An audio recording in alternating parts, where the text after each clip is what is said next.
le tu hen zo pathar than mual mak sak tak mai kan en don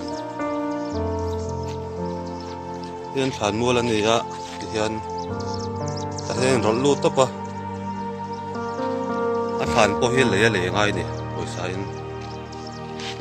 te an siam lo veka chunga hian tiak hian en rol lu to pa ani phum dan ani mon lo le